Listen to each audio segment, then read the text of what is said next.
निवडणुका झाल्या, निकालही लागला, भूत ना भविष्य असं बहुमतही मिळालं. त्यानंतर नाट्यमय घडामोडीनंतर मुख्यमंत्री पदाचा चेहराही घोषित झाला आणि मुख्यमंत्री पदाची शपथही झाली.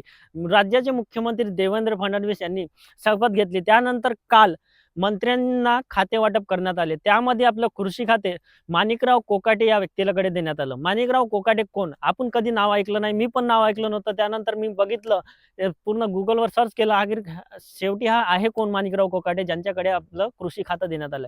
मी त्यावर सर्च केल्यानंतर बघितलं की अगोदर हा शिवसेनेमध्ये होता, त्यानंतर बीजेपीत आला, मग राष्ट्रवादीत गेला, मग पुन्हा बीजेपीत आला आणि मागच्या वेळेस सीट न मिळाल्यामुळे पुन्हा राष्ट्रवादीत गेला आणि राष्ट्रवादीकडून तो यावेळेस आमदार आहे. आणि राष्ट्रवादी गट नाराज व्हावं नाही याकरिता कृषी खातं हे राष्ट्रवादी गटाकडे देण्यात आलं आणि त्यामध्ये 5 टर्मचा आमदार असलेला माणिकराव कोकाटे हा ॲडव्होकेट आहे. याला कृषी क्षेत्रामध्ये काहीच नाही, म्हणजे याचं बॅकग्राऊंड म्हणजे कृषी क्षेत्रातून आहे असं आहे काही नाही, शिक्षणही कृषी क्षेत्रातलं नाही, त्याच्याकडे हे कृषी खातं देण्यात आलं आहे.